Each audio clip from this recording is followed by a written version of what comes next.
Right then, we are live. So I've not even got the chat up. I just realised. Or we are live now. Anyway, how do I even do this? Because I'm not used to Google Hangouts. So I know. There's nobody asking me. I'm useless. I'm used to OBS, so I don't even know how we're getting the chat up yet. But let's see. Right, here we go. Chat's up, but doesn't look like there's anyone in there yet. Unless it's not loaded. No, okay, yeah, it's on live control. No, it doesn't look like there's anyone in the chat yet, so we'll just kind of chat until a few amongst ourselves. It's odd because normally there's like people jumping in the chat straight away. Oh, there we go. We've got Peter A in the chat. Can't join as out at the doctor's for an appointment at 1:05. Oh, was that? Did he say that a while back? I'm not sure. And then Southwest L says, "Hi guys, no notification. It might be because I am doing it with Google Hangouts and not with OBS. I'm not sure." We've got Rich one day. Hi guys. Hi ads. So as you can see today, I'll flip back onto my webcam thing. Don't worry about being professional, Caroline. We don't need to be on this channel. It's whatever goes. So so as you can see, we've got Caroline from the Celtic Traders with us. My first ever live guest on Thursday Talks, I believe. I don't know whether I've had Darren in. I'm not sure. I can't remember. But yeah, I did do a big compilation video for the 50th, but I don't think I've ever had a live guest in. So yeah, with that being said, do you want to maybe explain a little brief detail about yourself, Caroline? Maybe how long you've been reselling, that sort of stuff, just in case there's anyone watching who doesn't know what you're about, doesn't know who you are. Okay, then. Yes, I have got feedback, so I'm going to have to go for the headphones. Sorry. So that's okay. I can hear myself. There we go. If you say something, can I hear you now? Hello. Oh, I can just about hear you. We're in the distance. We'll see how I get on. Well, anyway, I'm Caroline, who is one half of the Celtic Traders. Phil, my husband, is the other half. We buy and sell things. We buy for profit to sell for a profit on eBay. We don't do Amazon FBA or anything else. I don't sell on Facebook. We are purely eBay at the moment. I don't even do Etsy, although I really should, because I pick up some vintage things. We've been reselling now for, well, seriously, about 3 to 4 years, but I've been reselling on eBay for probably about, well, not reselling, selling my own personal things for about 6, 7 years. Right. So, that's quite interesting because I don't think in the interview video that we did, I actually asked you the question of how long you've been reselling. I've always wondered that. So it's 6 to 7 years, sort of maybe less seriously, but 3 to 4 seriously. Yes, the 6 to 7 years was selling our own things because at one point we moved to Spain for 6 months and we had to rent out our house. We had no space to store things, so we had to sell just about everything. So that's where we got introduced to selling things on eBay. And then when we came back to the UK, we had a bit of a problem. Our tenant wouldn't leave the house, but didn't want to pay rent either. So we managed to find somewhere. Phil's brother let us stay in his flat at a very low rent because we were paying the mortgage on our house too, and we were broke. And I realised that you could go to a car boot sale, buy something for £1 and sell it for £10. I'm like, this is really good. So I just dabbled for a little bit. And then somebody gave me a weaving loom and I needed yarn for that. And again, we were stony broke, so I couldn't afford to buy it. I figured out if I went on eBay, bought a job lot, picked a few bits and pieces out, and then sold the job lot on, I could perhaps cover the cost. Yeah. Well, I decided not to sell the job lot on. I decided to sell each individual cone of cotton yarn, and I made an absolute fortune. And from then, I was hooked, and we've been reselling ever since. Yeah. Yeah, it sounds like a really good story, actually, that, and obviously you elaborated in the interview. So if you haven't seen the interview with the Celtic Traders, it will be on my channel, so you can watch that and hear a little bit more of Caroline's story, and indeed Phil's, actually. But yeah, so today we're going to talk about don't forget to live the life. I think I've titled this, so don't forget to live the reselling life.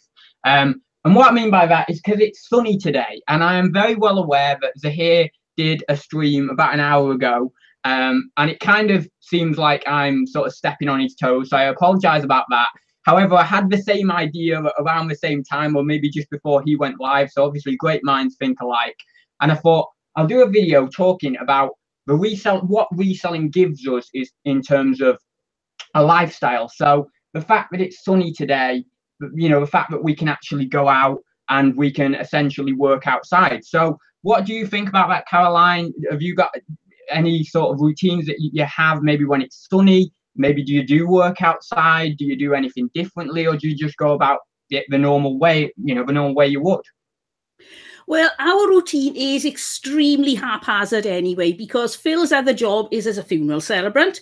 You can't book when people die, and then you can't book when the families are actually available to see you. So I have to fit in a lot around Phil's job, because I have to give him lifts to crematoriums and visits, things like that. So anyway, we haven't got a solid routine. But when the sun is shining, there is the temptation to go out in the sun.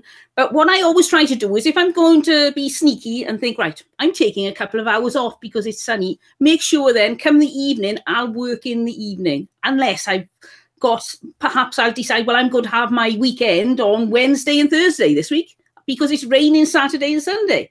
Yeah. So I'll have my weekend then. But fortunately, our internet does work in the garden. So I can go down on our swinging hammock with a cup of coffee in the sunshine, and I can answer requests. I can go on the Facebook page. I can just do lots of things like that. I can watch resellers' videos all in the garden, in the sunshine. And that is work. Problem being, how do you define work as a reseller? Because if you enjoy it, it's not really work. Definitely. I was just about to say, actually, because with it being sunny, obviously my internet router isn't actually far from the back garden, so I can end up, if I do all my photos in the house, I can then end up sat outside in the sun and list away on my phone. Right. That's kind of what I like to do if it's sunny. So in terms of the way, if you're a reseller or if you're self-employed, not necessarily an eBayer, but if you're self-employed in any way, if you can try and think of things to kind of, it's kind of like a hack on your job, you know. Essentially it's a different way to go about your job, and still actually get the job done, but do it in a way that you might enjoy it a little bit more, especially on days when it's really sunny. So yeah, I definitely like doing that. And when the weather's good, obviously I think to myself, right, I'll do some pictures in the morning, and then I can get out and I can just list things. And even I'll go on a walk and I'll list things on a walk just using my 4G. So I do like to take full advantage of the power I have of being my own boss, and not necessarily just working 9 to 5 or working on set days. I really do try and elaborate on that and try and do things in the way I like to do them. So I know that you actually you like, when you go sourcing, you know, you make a day of it, you go for lunch, and again, that's very the sort of same theme I'm hitting on, you know, with this kind of reseller lifestyle. So you can elaborate a little bit about that, about your sourcing and stuff like that, if you would like to. I know we've got, well, 1 second actually, because we've got a question in the chat, so I'll have to answer that before anyone goes mad that I've missed a question again. So actually we've got 2 questions. We've got, which one day, what's the difference between Celtic traders with a C, like a C, or Celtic with the C sounding like an S? Do you have any clue what that means? I know, yes, because some people call it Celtic and some people call it Celtic. Now, Celtic, I think, is the Scottish football team, Celtic Rangers, something like that. Possibly. I'm not into football. I know. I have heard it pronounced Celtic, but no, we are Celtic, as in the Celtic, the Irish, the Scottish, the Cornish, the Welsh are all counted, and Brittany are counted as Celts. And we're Welsh. We thought, well, we don't want to go as the Welsh traders. Doesn't run off the tongue, but 2 C's, Celtic traders, we'll go for that. Yeah, is it some sort of, years and years and years ago, was it that everyone, that they were called Celts, and that's obviously where you got your name from? I'm assuming that's kind of, it was historically accurate. Yes. Yeah, I've heard about that actually. We've got, where are we now in the chat? Doing it yourself lifestyle. Question for Caroline: who gets? Well, you can answer this one, or you don't have to, obviously, because it is a monetary kind of question. Question for Caroline: who gets a wage from a reseller business, you or Phil? And that's do it yourself lifestyle. Well, we've got, I suppose, rather a weird financial relationship for these days, because most people have the his and hers bank accounts. We don't. Everything just goes into one. So Phil earns his money, it goes into our shared account. I earn my money, it goes into our shared account. And generally what we try to do is we live off Phil's wage, and mine, all the eBay income stays in PayPal. We use that for buying more stock or paying for anything we need to do. And we try not to touch it so that we can make bigger investments. And then if we know we go into an auction or something, we can take out as much money as we feel we need to. And then when things like, as happens now, the car is very ill, we can just take the money out of PayPal, pay for that. We pay for the holidays out of it. So mine is more... Also, Phil's got a very haphazard job. Again, you can't plan when people die. So... a few months ago, Phil went 6 weeks with no funerals at all. So then my money then comes in to be the full-time wage. We live on that, and then we go back to trying to save as much of my wage as we possibly can, because I'm by nature a saver, so I like to hang on to money as long as I can. Yeah. Oh, that's very interesting, actually. It's funny you should say that, because I'm kind of like that with my PayPal account. I like to build it up. I mean, I have like a boundary which I don't like to go below. But then if I can build it up as well on top of that, I will do. But obviously every month I do transfer out into not my business account, my personal account even. I nearly said this. I've got too many bank accounts. Yeah. There's a rich man. That's the problem with running a business. If you have a business, you don't necessarily need to get a business bank account. At least that's what I've heard of many different people. Obviously it depends on the level of your business.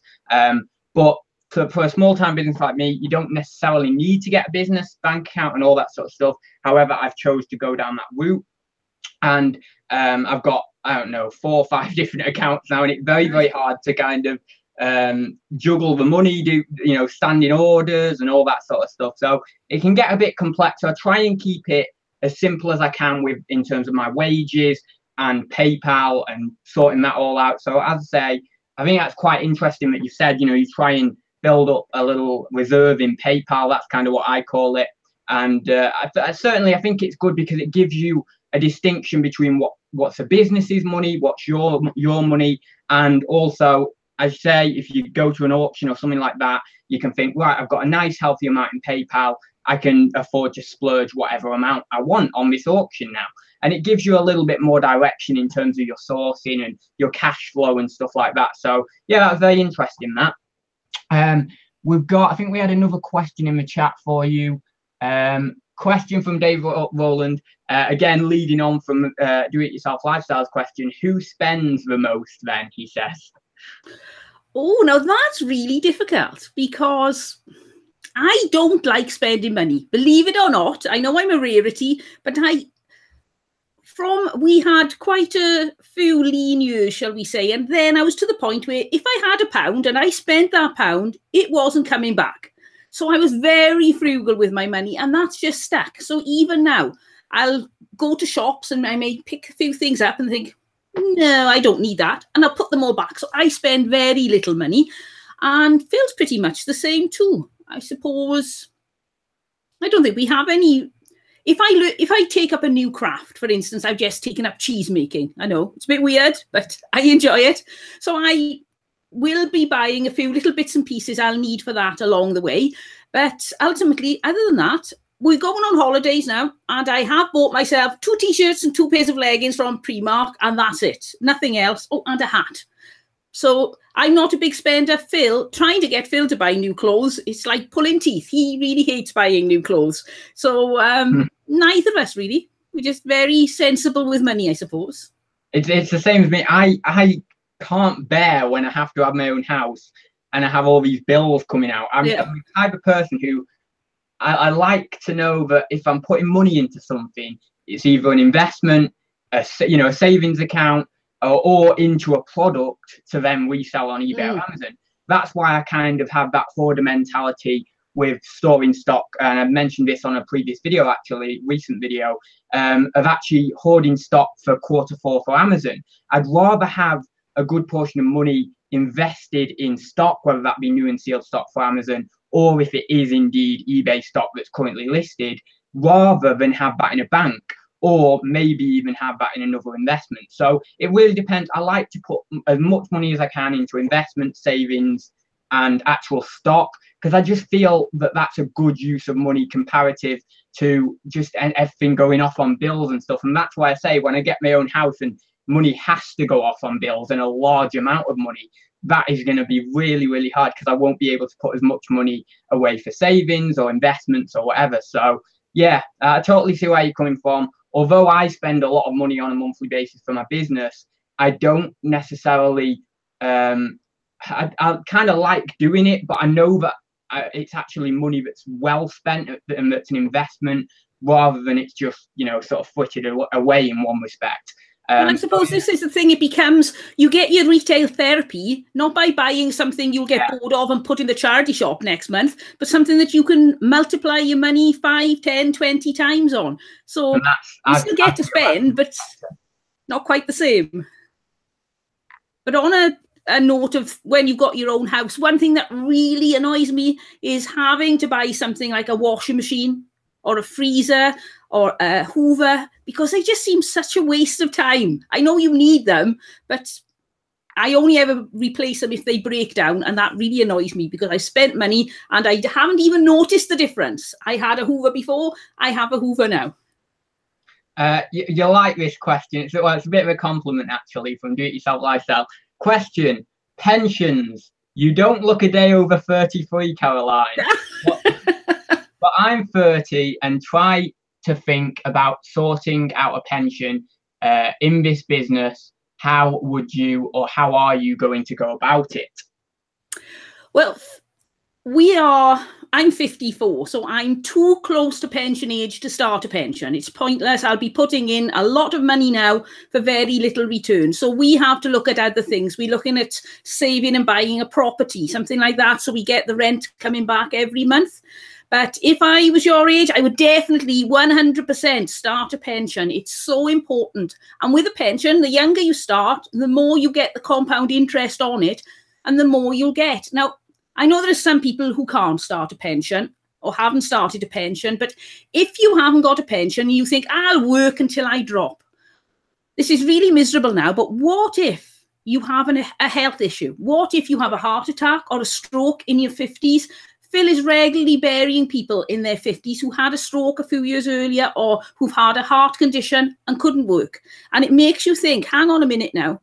I'm thinking I'll go till the end, but I may not be fit enough to go till the end. So really, it is ultimately important to get yourself a pension. And if you don't believe in pensions, buy yourself something like a house. If you're young enough, you can buy a house. Once you've got the deposit, you can then get the rent in to pay the mortgage. And then in 20 years' time, you've got a free house. So now you can either sell the house and reinvest the money, or even better, hang on to the house, take the rent every month as a wage. And once you've done that once, and that house is paying for itself, then you can save for another deposit on another house, and then set that one off on its way. And by the time you come to retiring, you will have several houses all paying you in a couple of £100 a month. And so you'll be set up so that if the worst comes to the worst, none of us want it to happen, but if you did find yourself unable to work, you'd be well covered. That's a very good plan, actually. It's a plan that I've been discussing with a few different people, actually, doing the whole getting a house, obviously renting it out, and then that money goes to pay the mortgage. Yeah, that is a good plan, and it's something that I've been thinking about for a while. If I am all right to answer this question, doing it yourself lifestyle, I will answer it as well. Obviously, I'm a lot younger. I'm not saying that to brag. Don't go on about it. No, I'm not saying that to brag, but I've got a different perspective on this. I come at it from the very sort of bullish young person. I'm just going to do it all on my own kind of way. So my strategy is just to put as much into investments, my own personal investments, and a mix of savings and other different things myself. I'm not going to put it into one of these pension pots. I know you get benefits on that. I know it's probably the safe option, but I was discussing this with my friend's dad actually the other day, who he is very much coming up to pension age now in 2 or 3 years. And he said, it's just, if I was young again, I'd just put it into a pension pot.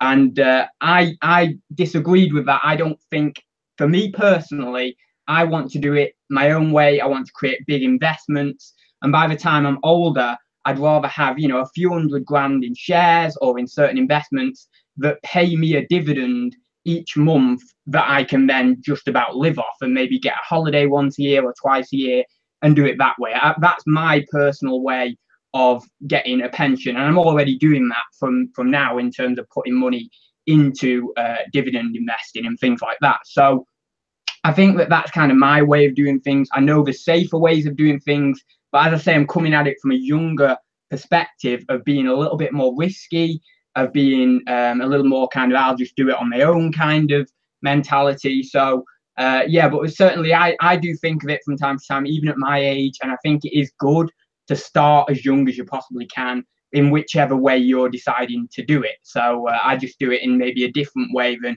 other people might choose to do it. But yeah, so that's kind of my answer on the question.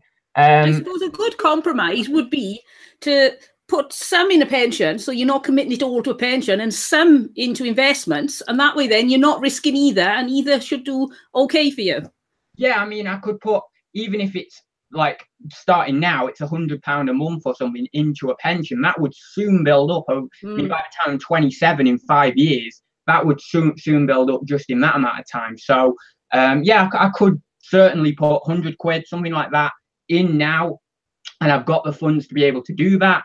But then I think to myself, but I could put an extra 100 in something else that's, yes, a little bit more risky, but that could pay off better in the long term. It's that kind of, I think as I get older and older, I will mellow a little bit more with my sort of risk taking and my investing, and then I will start to over time think, right, I better be a bit more safer. But at the moment, I find it very, very hard to think like that, to think, oh yeah, I'll split it off. You know, it's the safe thing to do. It's better, and I could do it, and I could still keep up the investing. But I kind of just think I want to put it into something more. It just feels a bit boring to me if I put it into investment. It's gambling. You know, investing is very like gambling. I mean, I know a lot of people can say investing's investing. You know, you're looking for good companies. You've got, you know, you've got education involved. But at the heart of it, it just seems like a bit more like gambling, like a roller coaster, and that's why I like it so much. I get that sort of thrill from it when it goes up and down, and markets crash, and then markets return to normal, and it's just very, very exciting. If you haven't invested, at least once in your life, a small amount of money that you can afford to lose, I would say do it, because it's just exciting. It's just really, really is exciting. But choose your investments well. Don't just like randomly throw money into something. Anyway, we will get on, because I had a rant about investing the other week. Right then, question, do-it-yourself lifestyle again has got another question. Question 3, lol. How many items have you got now, Caroline, compared to last year? Same to last year, same time, I think, maybe, or same compared to Adam? I don't know. I think he means just compared to last year anyway, so. Right. Well, I got, this morning, I think the last time I looked, I had 1,064 listings, but I am aiming to get to 2,000 by the end of the year. So as long as I don't get too many of those pesky customers come and buy all my stock, I wouldn't mind, then hopefully I should hit 2,000 by the end of the year. I am really working at that now. What about you, Ads? How many have you got? I've got the most I've ever had on. I'm pretty much at 1,300 now. So, right. I've been slowly creeping up the last month from about 1,150 to 11,300. Can't even say that. 1,150 to 1,300 anyway. But I mean, I'm not, as you can tell there, I'm not like intentionally growing it. You know, if I was intentionally growing it, I could get up to 2,000 again, as you said, probably by the end of the year, like you would like to achieve. I could do that quite comfortably, but I'm not intentionally growing it too much.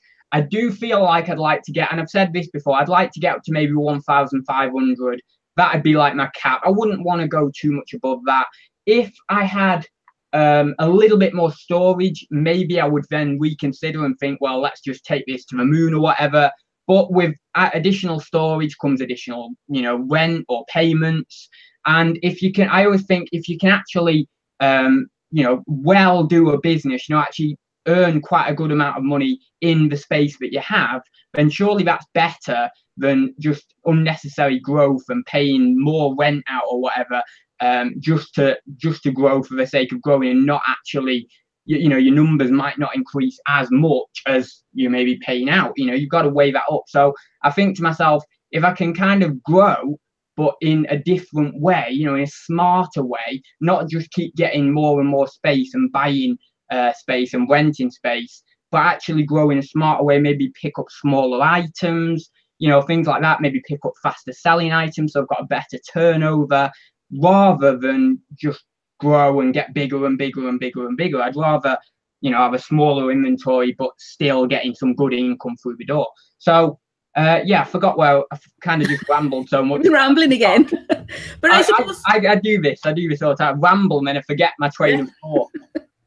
But I suppose if you can sell 10 things a week with £10 profit, you've got yourself £100. If you can sell 10 things a week for £100 with £100 profit, you've got yourself £1,000 a week. So sometimes our working smarter rather than working harder is buying better, because you make your profit in the buying. If you don't buy well enough, you're not going to make any profit. But if you buy really well, so that you get much more profit, you've only got to, well, depending on what your tastes are, but I would only have to sell 10 things at £100, and I'd be over the moon if I could earn that sort of money. Yeah. I mean, I've been thinking about smaller items. I mean, my dad keeps going on at me to buy postcards, because he's like, oh, he doesn't like me when I have all these big, because I have quite a lot of big Hermes parcels now. I don't know why. I mean, I suppose it's buying items in job lots that are maybe larger, but I have a lot of Hermes parcels, big Hermes parcels, and I always put them by the front door before we go out. And sometimes, you know, on occasion, I might have 10 to 15 Hermes, and then on top of that, maybe a full sack with Royal Mail, especially at weekend. Sometimes it might even be more on a really, really good weekend. But because I've got all those parcels right by the front door, you can kind of see that it builds up quite a lot. And my dad keeps looking at them, and he keeps looking, and he says, why don't you just sell postcards?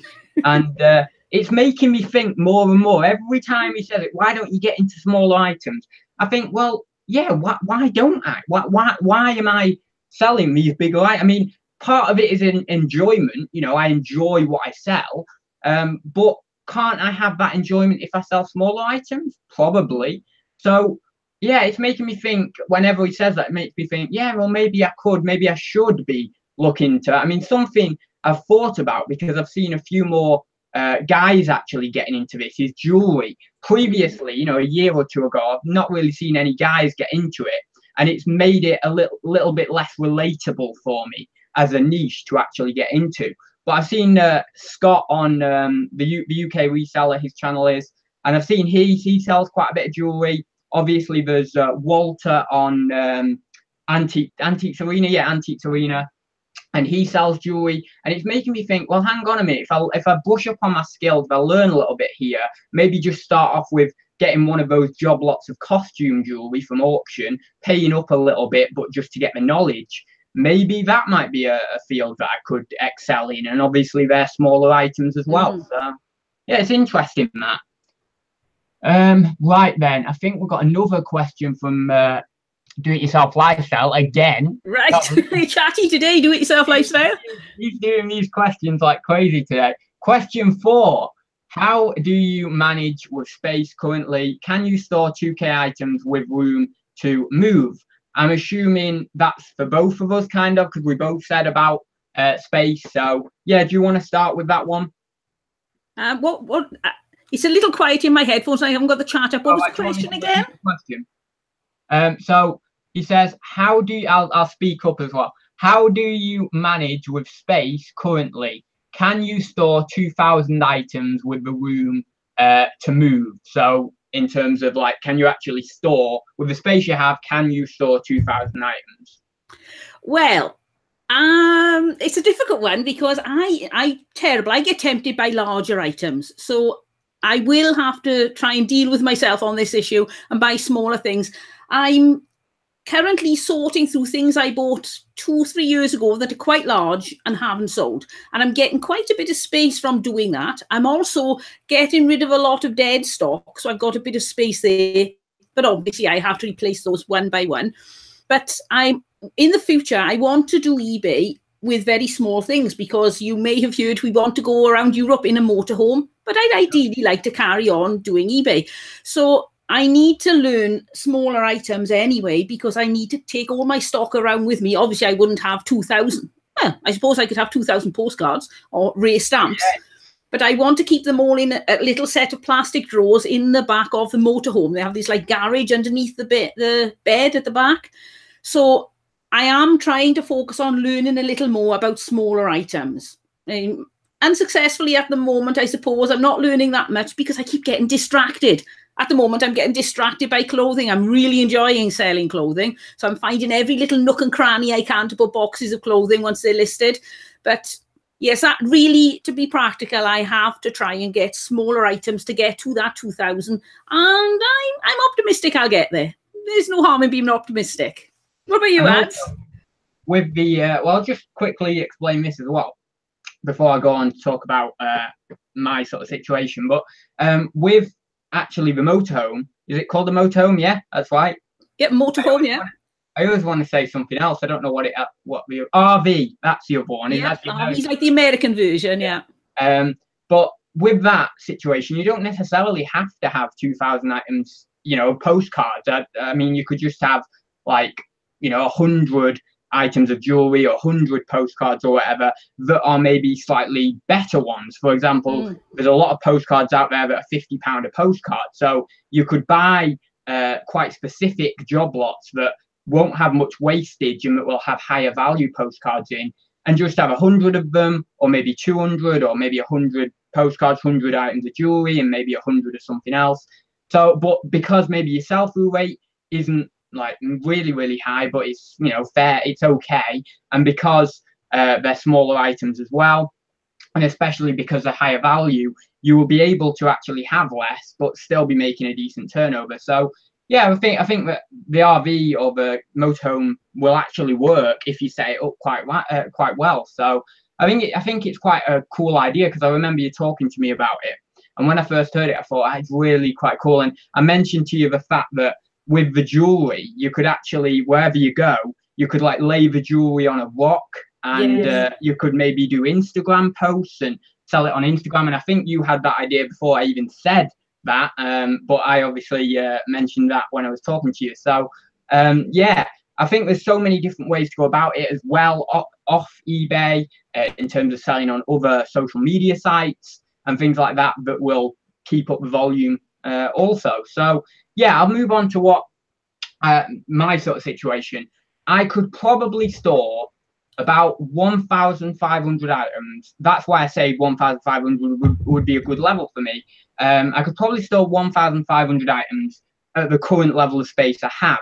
However, I'm thinking that if I do some jiggery pokery, and I'm thinking of maybe getting like an outside storage lockup. They're not storage lockup, but like a I don't know what you call them. I suppose the things that like you put kids' toys in and stuff, like plastic box. I'm thinking one of them, because that'll actually help me put my cardboard and things like that inside that, and then that'll free up more space on the shelving, because currently I have cardboard on the shelving, and that all the cardboard and bubble wrap and stuff occupies two big Dexium racking shelves, so a lot of space. You know, I could probably fit 150, 200 items in there. So with that, and with maybe buying a little bit smaller items, maybe trying to buy items that are a bit faster sell through, getting rid of the dead stock like you talked about you're doing, and all that combined, I think maybe I could get up to 2,000 items.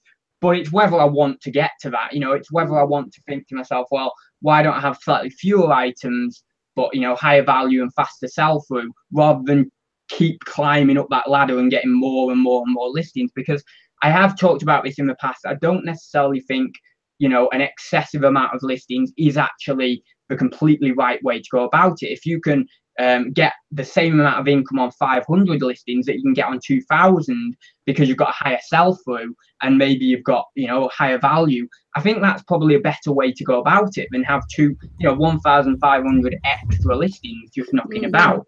I don't know what you feel about that, but I think that's just become apparent to me that maybe fewer listings are actually better. Well, there is one reseller, you possibly know who it is, and I've seen to get feedback again.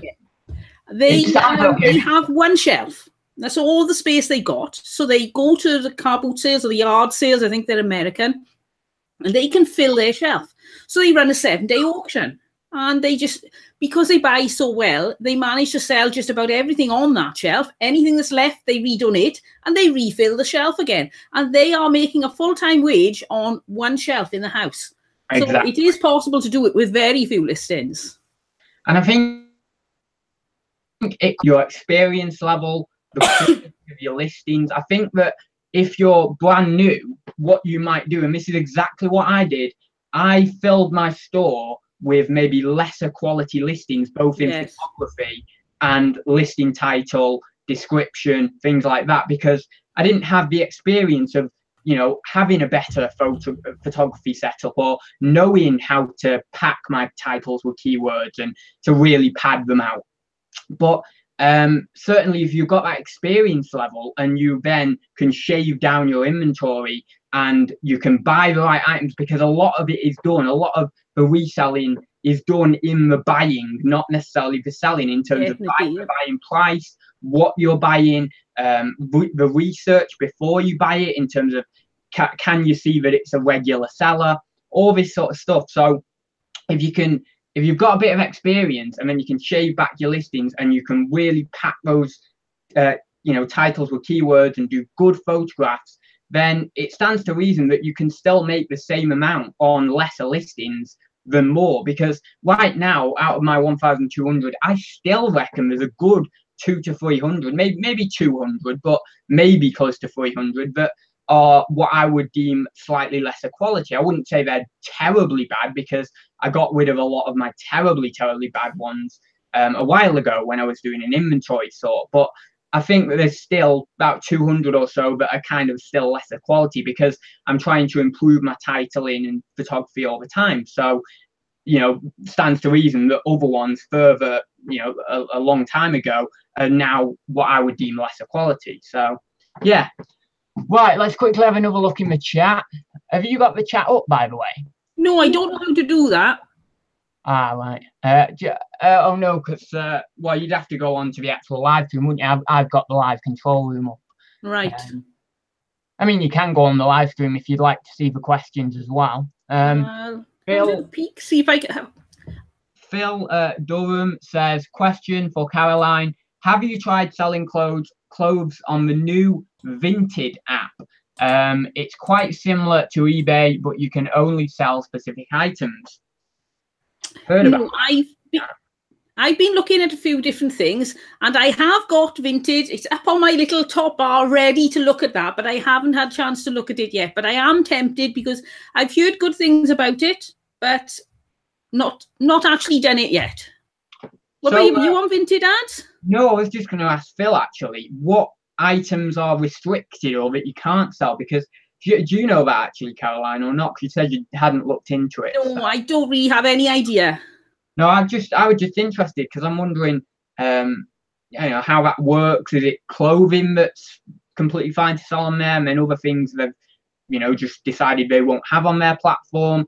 Is it a kind of restricted off basis, like Amazon, or what's the kind of gist with that? Because that's quite interesting, actually. You know, can you sell vintage? Is it vintage? Yes, that's what I'm saying. Is it just vintage? Is it vintage? Yeah, that might be it.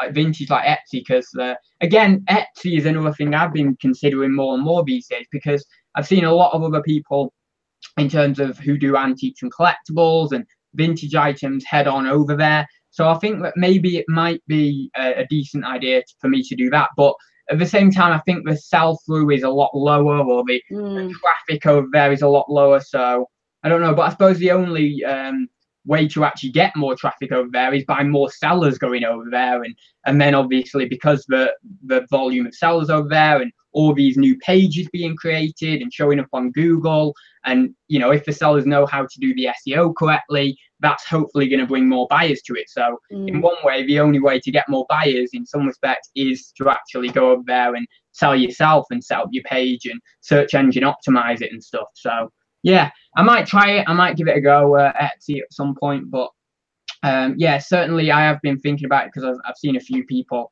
head over there and start up shops and stuff. So quite interesting. And I suppose it is quite a good way to sell your items if you know what you're doing with it. Question from Hitman UK. Ads, where is the Northwich outdoor car boot? I passed through last Sunday but couldn't find the car boot. The Northwich outdoor car boot. There's a Northwich indoor car boot, which is in the Memorial Court or Memorial Hall. But there's no outdoor. I mean, there is an outdoor one, but it's only on like once a year. They're around Northwich or Knutsford area, but there's not like a specific one that's called Northwich outdoor car boot. But as I say, there was Northwich indoor car boot, but that's now closed. It only ran over the winter period. But yeah, there is a few local ones. There's only really in maybe about 40-minute drive either way. There's probably only two.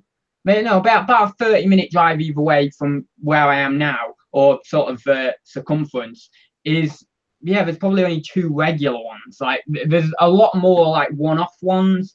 Verdin Park. I mean, Verdin Park would probably be like considered Northwich car boot almost. I mean, it's on maybe 3 or 4 times a year, like on a one-off basis. But it's not actually called Northwich car boot, so I don't know. Yeah, but Hitman says, okay, cheers, that's why I couldn't find it. Yeah, it probably is why you couldn't find it.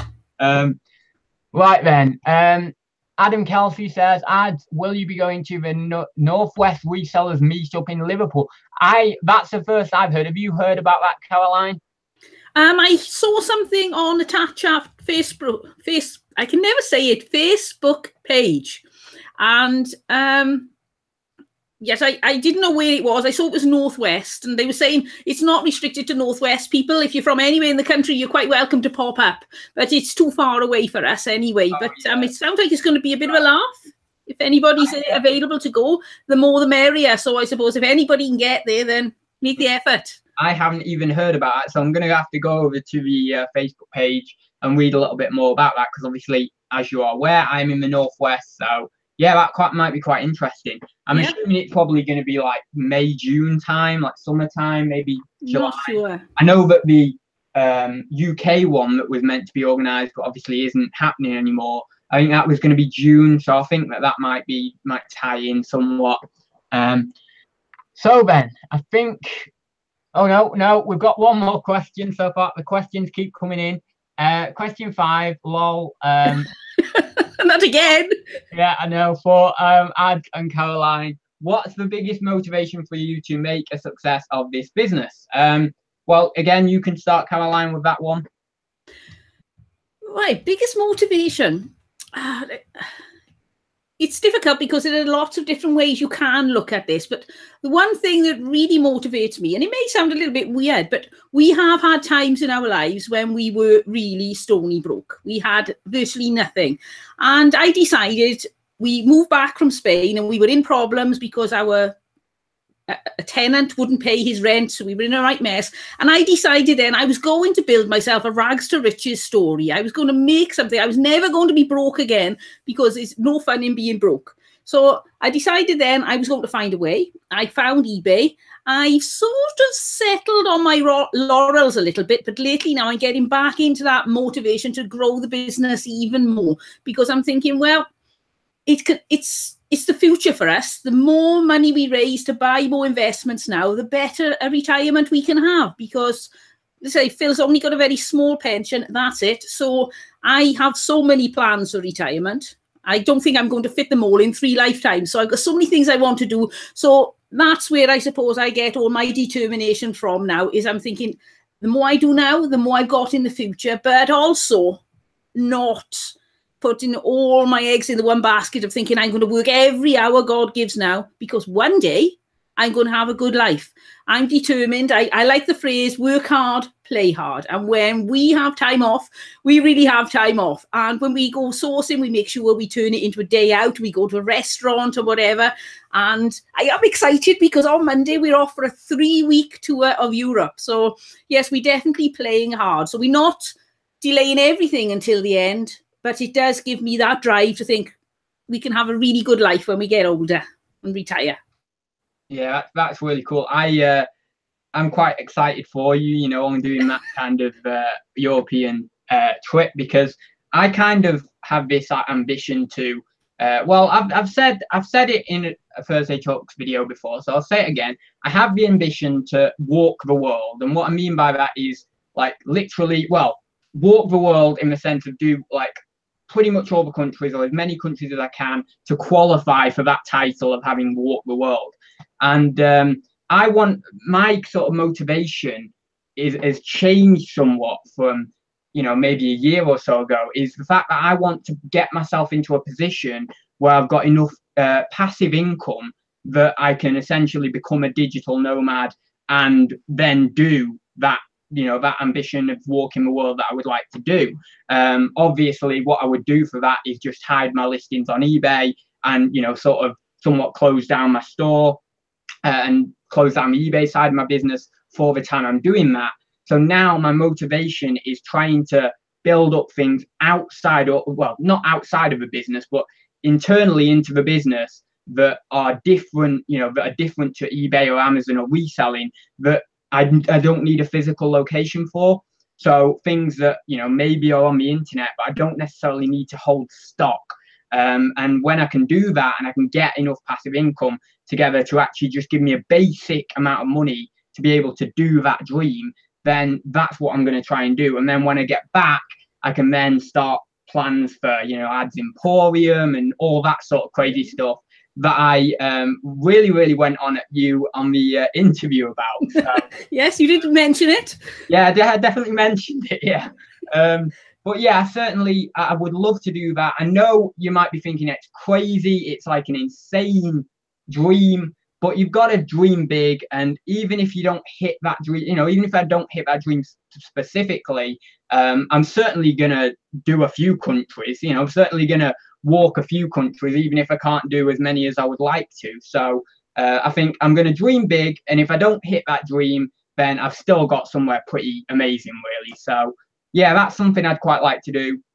And it's something as well to actually train my mentality, train my mind, make my overall person stronger, both physically and mentally, because of the challenges I'm going to have walking through certain countries and, you know, creatures and bugs and all that sort of stuff, those sort of challenges. So yeah, certainly I'm really trying to increase the strength of my mind and my body, you know, in the life that I have, because that's what you've got to do. You've got to push yourself and get to where you want to be. And it is very difficult and very hard. But once you've done it, you can be really proud of your achievement and of what you've done. But you can only be proud once you've actually done it.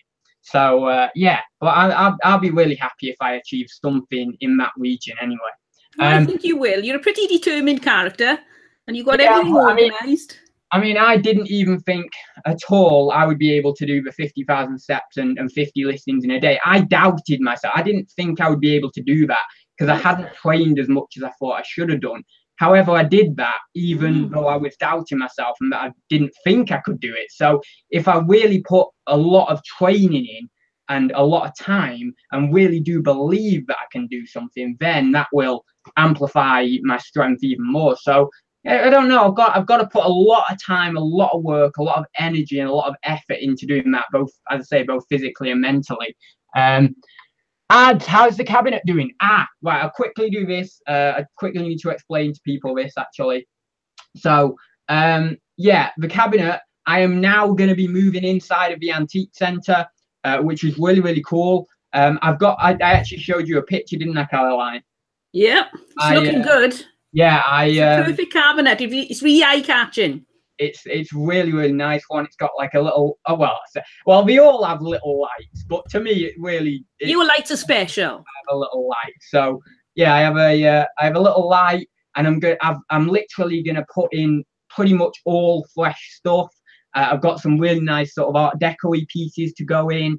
I'm gonna basically do a pricing strategy that I learned in college and university called penetration pricing. It strictly is for supermarkets and things like that, and getting your product into a market and basically getting your product market share in maybe a supermarket environment, things like that. However, I'm going to flip it on its head and do it in an antique center, because why not? So I'm going to do penetration pricing, which is basically you come in at a lower price than the competition for the first few weeks to generate buzz and market share. And then once you've got that, you then just raise your prices very, very slightly.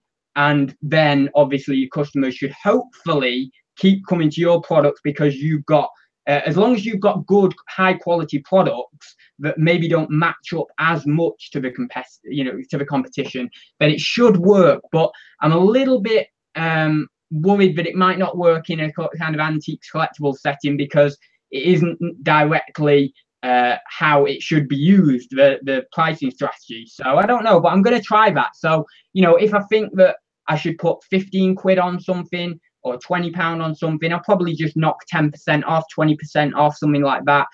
Typically penetration pricing, you knock a little bit more off than that, but I'm going to just try that and see if that works just for the first few weeks, and then obviously return my prices to a little bit more of a normal level. But obviously I can afford to do that because I'm buying these items very, very cheap in auction job lots. So yeah, it's going to be interesting to see. I never lose motivation if I fail or if anything goes wrong. I just constantly think, how can I improve myself? How can I do better?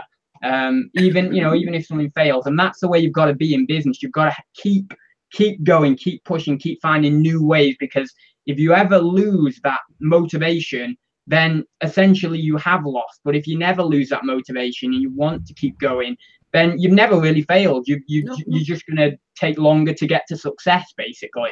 But yeah, anyway, we'll quickly see if there's any more questions. Adam Kelsey says, fresh stuff. Ads, are you moving into selling fruit and veg? No, I'm not. No, not quite. Hitman UK says, Simon Whitaker says, have you used habour for eBay shipping sold items? Bit like FBA at Amazon. I don't want to use habour. For one, the items I'm selling, specifically like pottery and ceramics and stuff like that, I just don't, I don't even trust myself hardly to actually store them correctly.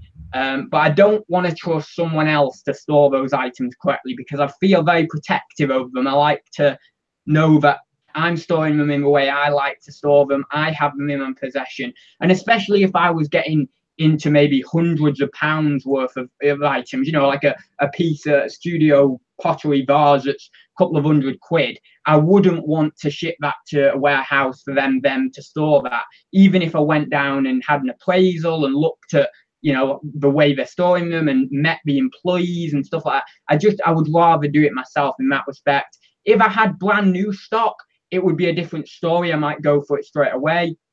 But also, I don't particularly like the idea of eBay turning into Amazon. I think that eBay should just be eBay. eBay, started with like auctions with collectible items, vintage items, things like that. Then they moved more to buy it now, which was a great move, I feel. But at the same time, I don't want them just to keep moving towards more Amazon and less eBay. I think they should stick with what eBay was originally, the collectible items, the vintage items, the antique items, things like that. I really think that's where eBay is in one sense. There is a lot of new items on eBay now, but I think that when they first started, really, it was more of an auction site for collectible items and stuff like that. It's only in the last maybe 10 to 15 years, 10 to 12 years, something like that, that a lot more business sellers have been coming on, selling a lot more volume of new items. And I believe that as I currently speak, there is more new items than used on eBay. And I think that in itself is taking it more towards Amazon as it is. So I wouldn't want to push it too much more in that direction, because I don't think eBay is going to do well competing with Amazon. I think they should distinguish themselves from Amazon and be a platform that's different. Because if you can't be the best, then you have two other options. You either need to be the first in something, you need to be the best at something, or you need to be different. Well, eBay, I don't know whether they were the first in terms of Amazon, but maybe. Do you know about that, Caroline? Do you know whether eBay came before Amazon? I'm not sure.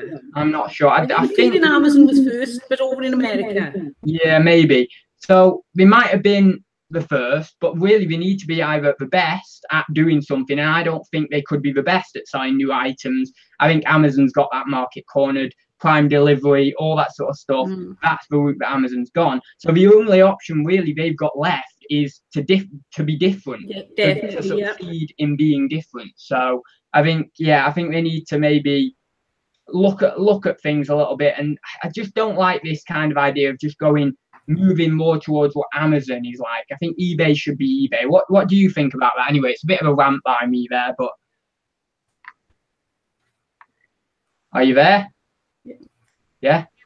Yep. You've frozen for a minute. Oh, right. Okay. Sorry. I think the problem is eBay they are changing things now to try to become more like Amazon. But like you said, they're never going to be as good as Amazon. They're always going to be a poor second. So why not stand out from the crowd and be the best eBay they can be, rather than be a poor copy of Amazon? So it's a shame they go in that way, I think.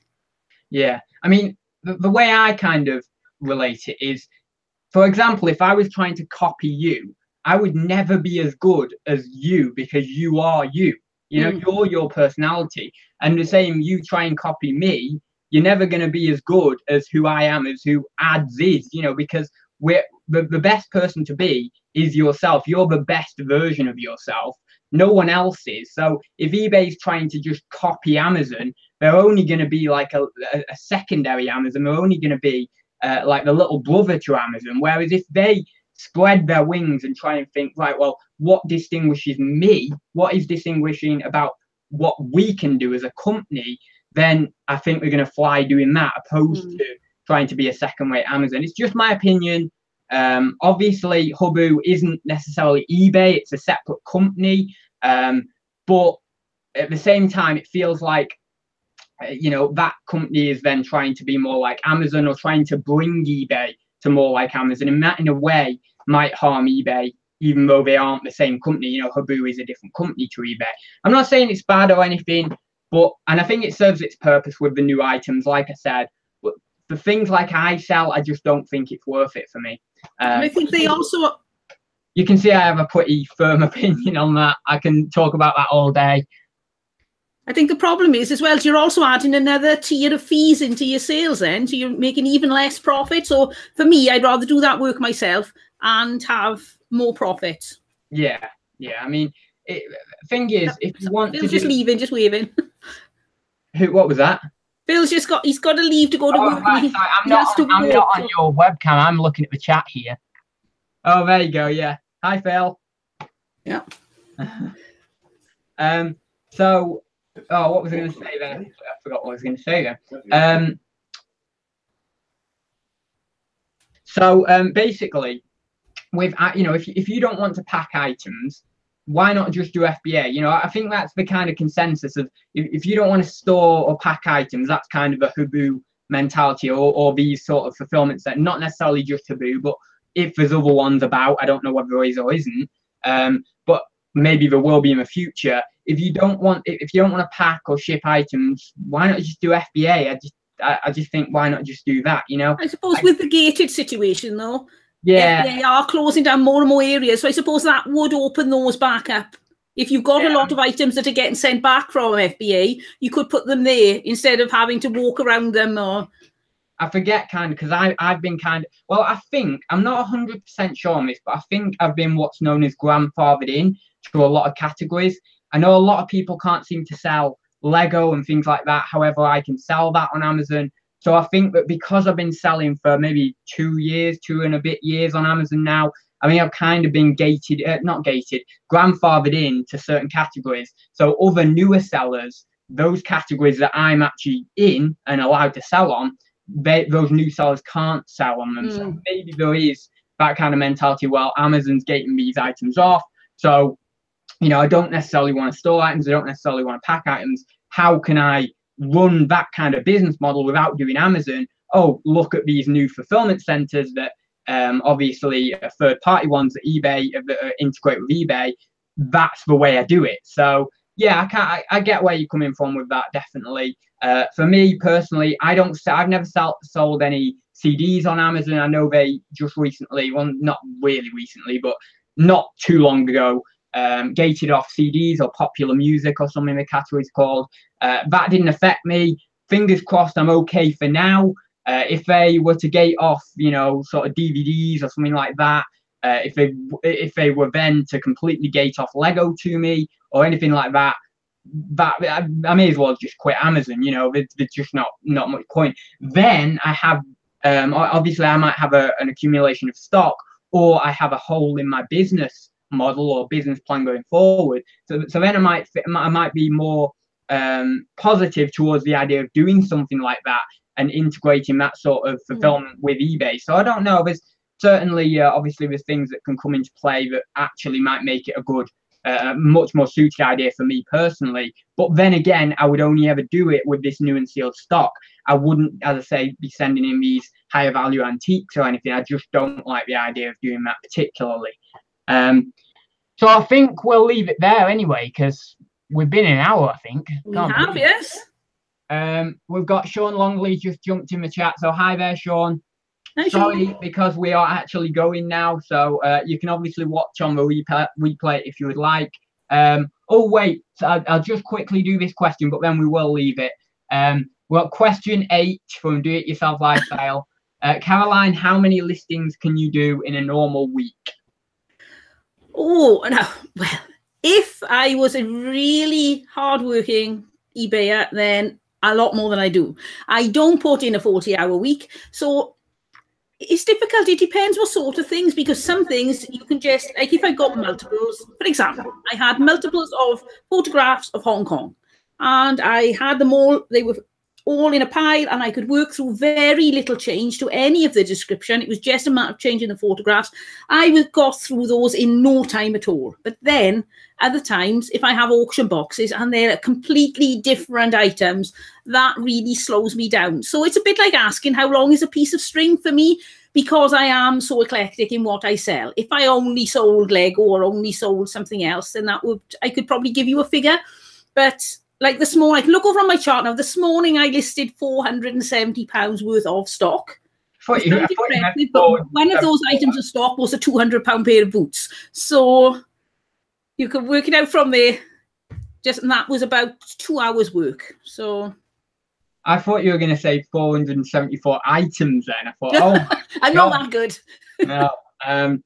Yeah, so well, I think we'll leave it there then. So thank you very much for coming on. As I say, I think you were my first ever live guest on Thursday Talk. So that'd be pretty cool. Exciting. Were actually. So I'll leave it there. If you enjoyed the video, obviously, guys, please do give it a like down below. And yeah, I will see you in the next one. So see you very soon, guys. Bye.